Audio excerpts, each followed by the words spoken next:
Hola a todos, una semana más nos damos cita aquí en el despacho de Pedro Beltrán Abogados. Como saben, desde aquí realizamos el programa Pedro Beltrán Informa y en esta ocasión vamos a dedicar 2 semanas, vamos a hacer un miniciclo sobre el psicoanálisis, un tema interesante que esperamos que sea de su agrado. Esta semana hablaremos de Freud y la semana que viene lo haremos de Jung. Lo hacemos, comenzamos ya esta semana y lo hacemos con Magda Beltrán. ¿Qué tal, Magda? ¿Cómo estás? Muy bien, Anabel, gracias.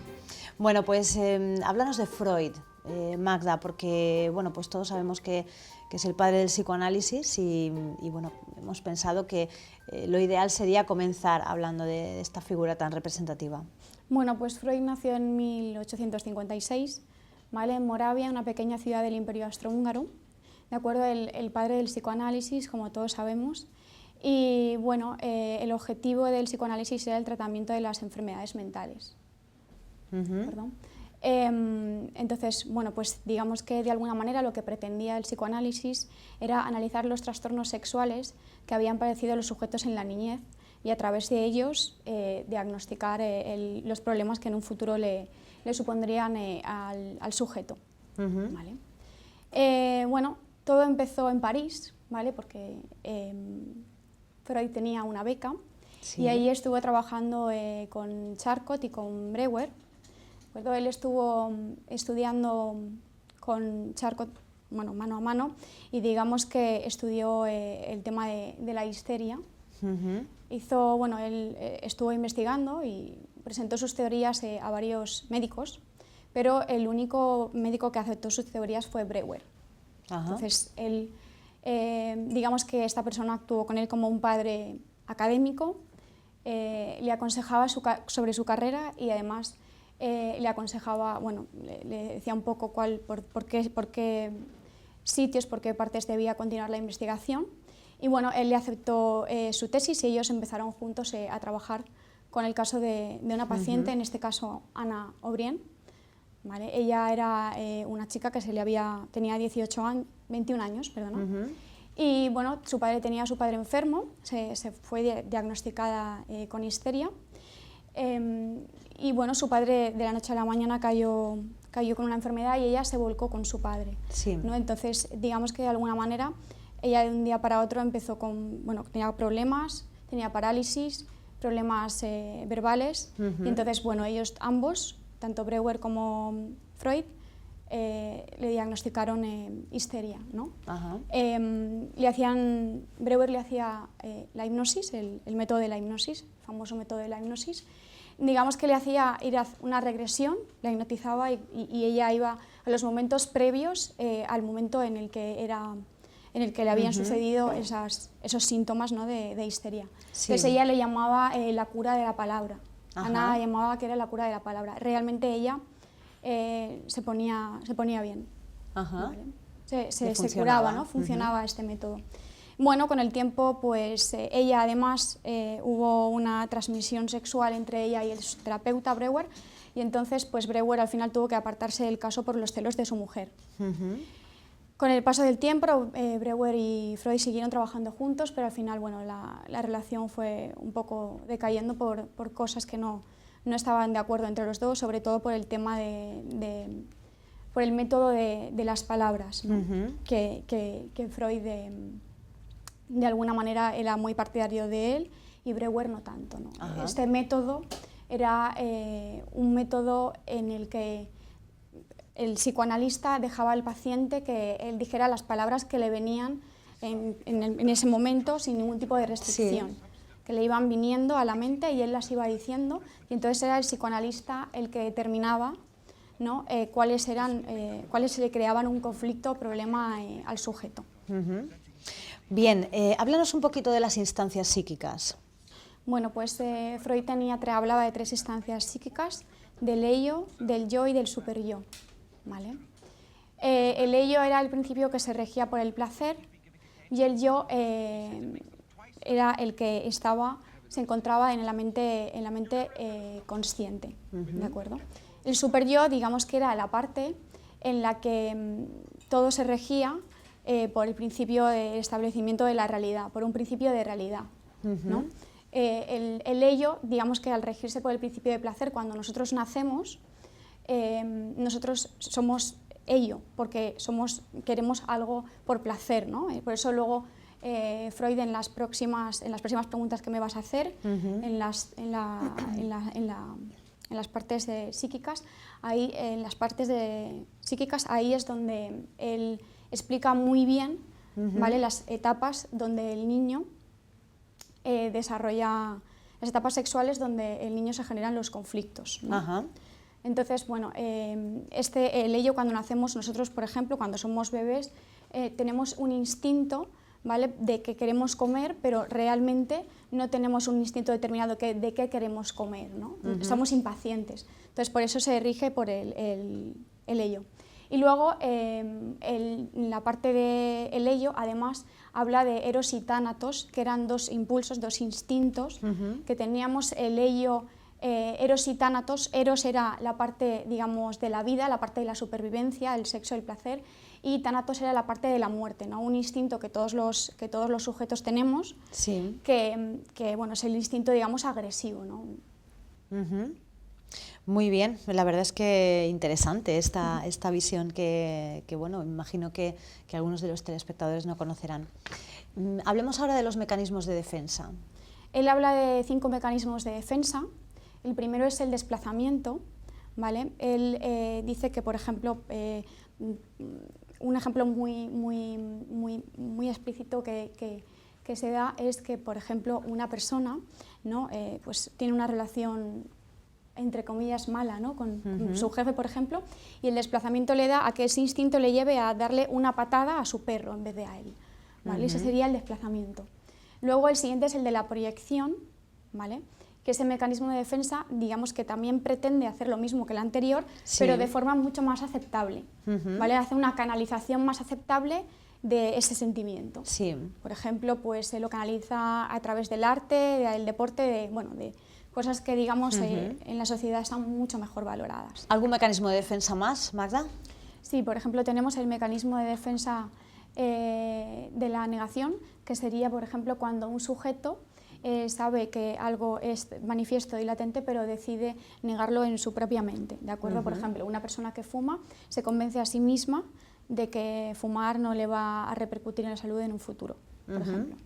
Y luego está el de la represión, que sería el del yo, ¿no?, el que hemos hablado anteriormente con la pregunta del psicoanálisis. Bien, hablemos ahora de los estadios de la teoría de Freud. Vale.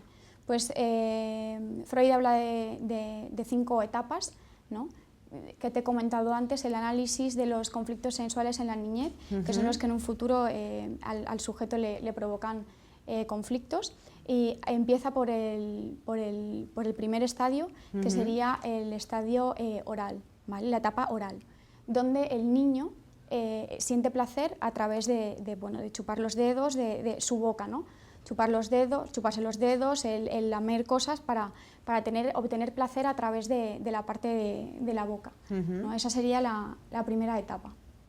Bueno, luego habla de la etapa anal, donde el placer lo tiene en el control de esfínteres, ¿vale?, en los esfínteres. ¿De acuerdo? En todas estas etapas lo que tiene que haber es que una buena educación por parte de las figuras paternales, ¿no?, de no reprimir esos instintos, porque son instintos naturales que el niño debe de tener, y puede surgir problemas en un futuro, ¿de acuerdo? Y luego está la etapa de latencia y luego la etapa genital, ¿no?, que ambas las dos están relacionadas con la parte que la importancia del niño la tiene en la parte en los genitales. Sí. ¿Vale? Y luego ya pues la última etapa, que es la etapa de la adolescencia. En esa etapa es donde vuelve un poco la importancia a los órganos sexuales, y hablar un poco de, bueno, pues eso, tener la facilidad con su propia familia, con sus amigos, de investigar sobre el sexo y hablarlo con la familia, ¿no? Magda, una de las cuestiones más comentadas en torno a Freud, que siempre han intrigado bastante, es su pensamiento sobre los sueños. ¿Qué nos puedes decir sobre esto? Bueno, pues para Freud era muy importante analizar los sueños. Se pasaba mucha parte del tiempo, y cuando tuvo su encuentro con Carl Jung, que haremos el programa de este otro psicoanalista. Ellos en sus encuentros se dedicaban a analizar sueños, ¿vale? A autoexplorarse ellos mismos y analizar sus propios sueños. Entonces, pues él consideraba la importancia primordial de lo que uno soñaba, como que pensaba que todo lo que se reprimía estaba en el inconsciente, ¿de acuerdo? Entonces sabía que todo lo que estaba reprimido en el inconsciente tenía que ser, digamos, de alguna manera manifestado para quitar esa represión y que se solucionara el problema. Entonces él, a través de los sueños, también era otra forma de resolver pues conflictos que en el sujeto se podían generar. Habla de dos partes en los sueños, de la parte latente y la parte manifiesta. ¿Vale? La parte latente era la parte que era lo que el sueño significaba, y la parte manifiesta lo que recordaba, lo que se recordaba de ese sueño, los símbolos del sueño. Ajá.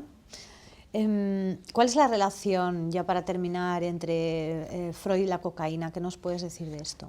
Bueno, pues Freud fue consumidor de cocaína, ¿vale? En los años 70 fue una sustancia que se consumía pues, en la parte, sobre todo en la vida y en la nocturnidad de muchas vidas Fue en los años 70 donde tuvo la mayor importancia, ¿no? Donde más se consumió esta sustancia. Y bueno, él, digamos que por las noches, ¿no? Cuando iba a una fiesta, consumía unos gramos de cocaína, decía para soltar la lengua, ¿no? Que era para soltar la lengua.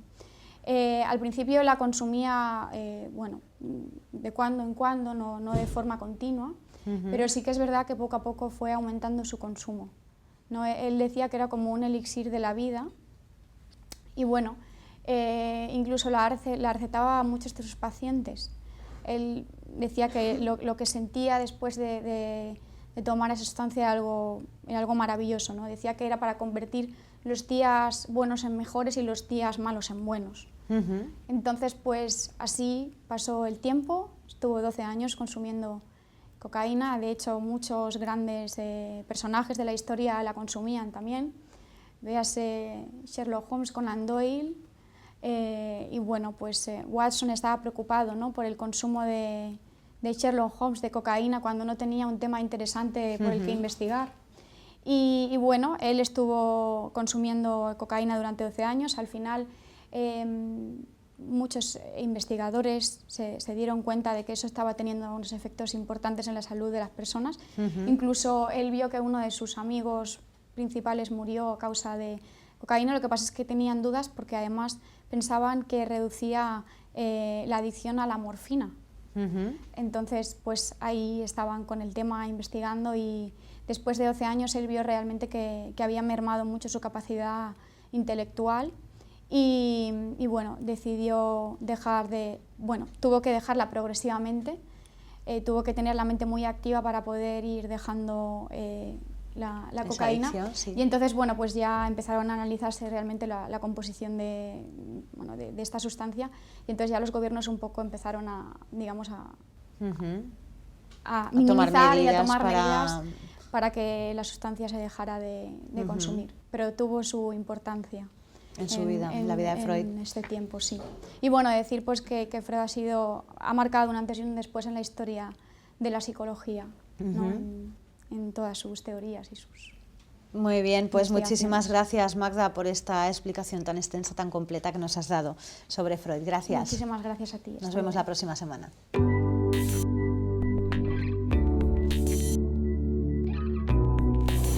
Continuamos y como siempre lo hacemos con Pedro Beltrán, presidente de la Asociación Europea de Abogados. Pedro, ¿qué tal? Gracias por recibirnos un día más. Gracias a ti por venir.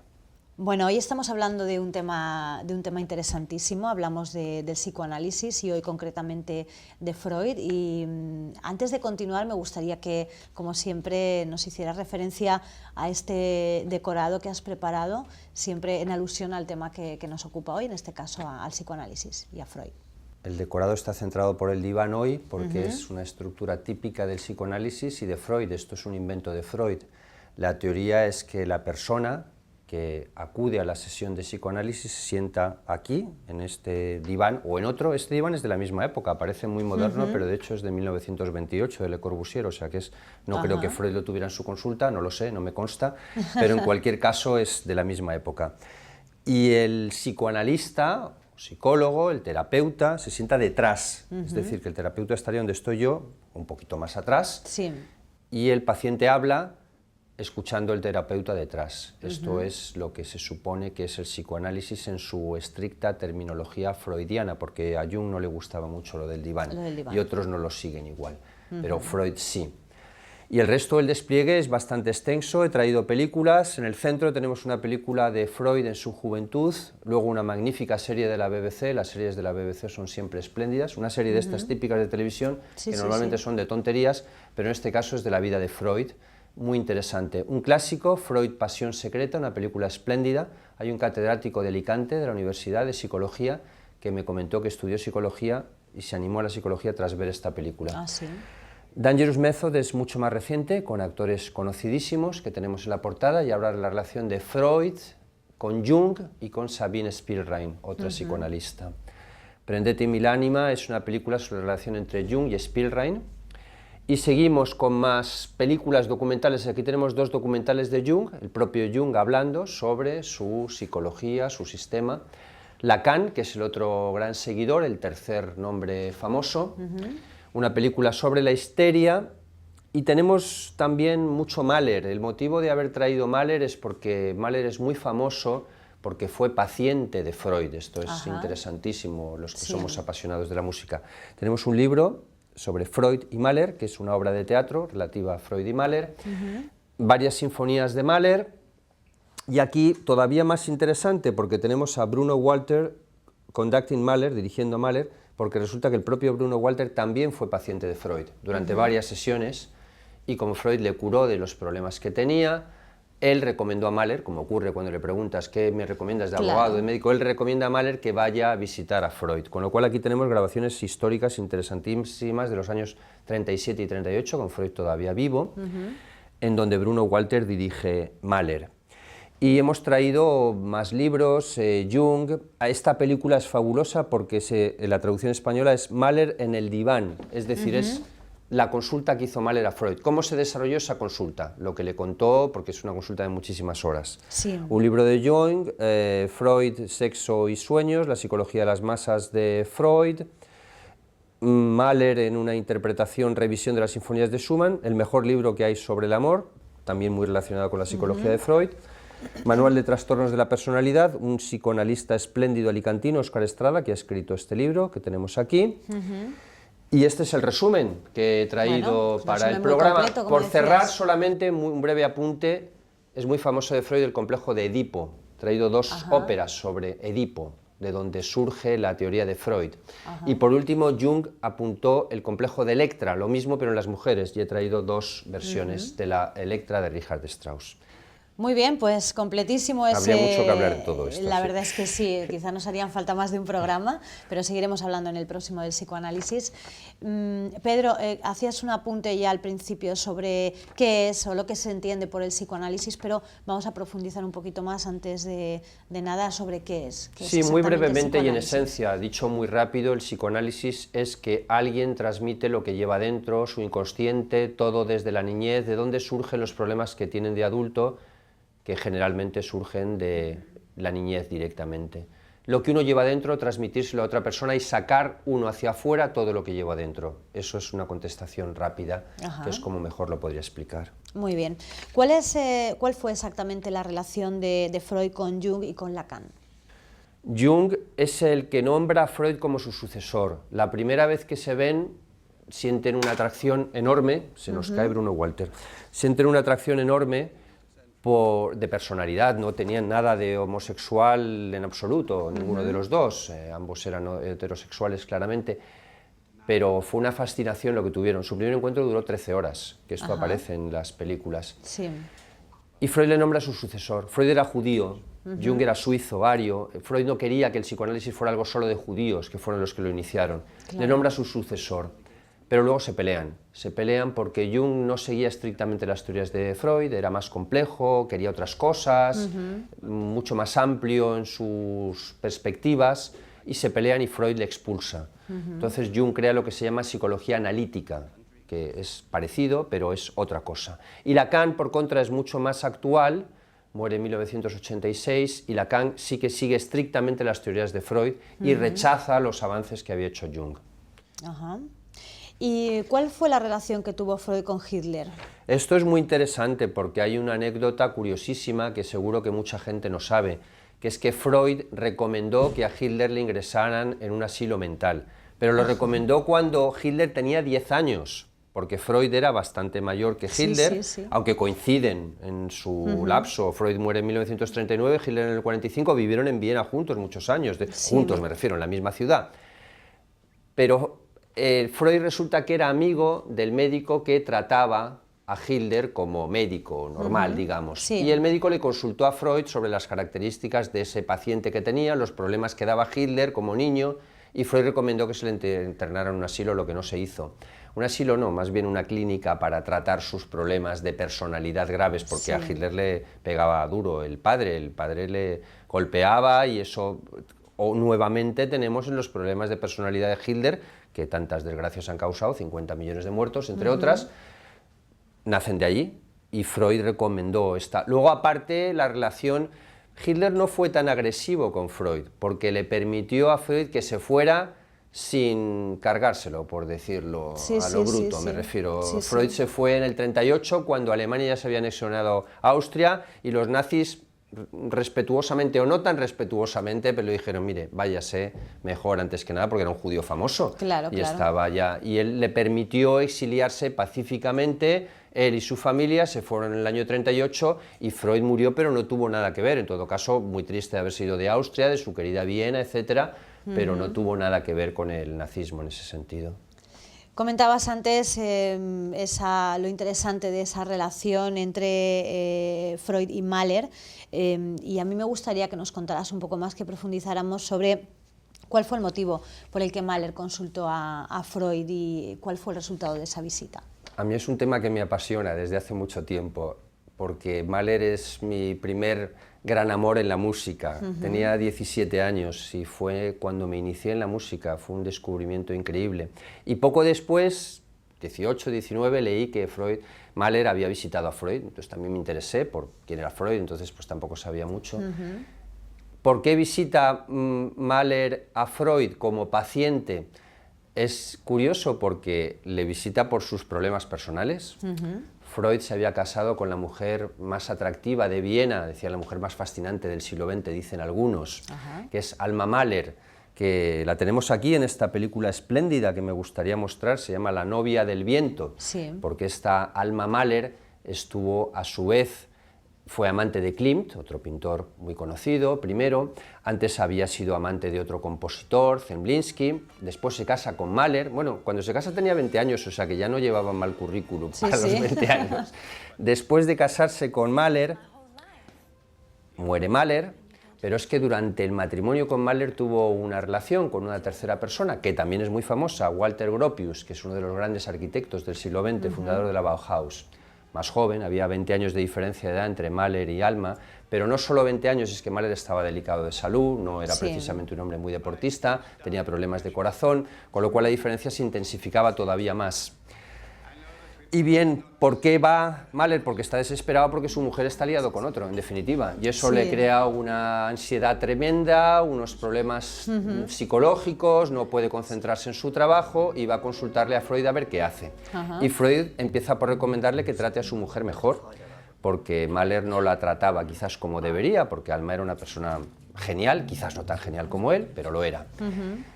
Finalmente, el problema es que la relación mejora, Mahler empieza a tratarla mejor por el consejo de Freud, pero fallece de su situación cardíaca, fallece con 51 años.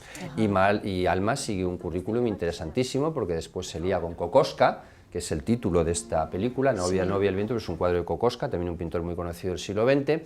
Después se casa con Gropius, segundo matrimonio, porque Kokoschka se queda embarazada, pero dice, yo contigo estás demasiado loco, no quiero tener un hijo. Aborta y se casa con Gropius, que le parecía más estable.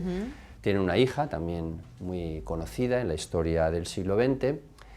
Y después deja a Gropius, ella los dejaba a todos, siempre se aburría y buscaba nuevas aventuras. Y se casa con un literato que es Franz Werfel, o sea que tiene un carrerón interesante del que deriva la consulta con Mahler. Ajá, bueno, pues Pedro, se nos ha acabado el tiempo, se nos ha hecho cortísimo el programa de hoy porque el tema realmente da para mucho. Hablaremos de Mahler otro día. Muy bien, pues en un así, programa específico. Así y la lo semana que esperamos. viene, en cualquier caso, seguiremos con el mismo tema y profundizaremos un poco más en las películas y hablaremos de Jung. Perfecto, pues la cita queda realizada, queda hecha con nuestros telespectadores. Muchísimas gracias, Pedro. Nos vemos la próxima semana. Gracias a ti siempre. Gracias a ustedes también por habernos seguido hoy. La próxima semana seguiremos con el psicoanálisis, hablaremos, como bien decía Pedro Beltrán, de Carl Jung y bueno, pues que disfruten hasta la próxima semana.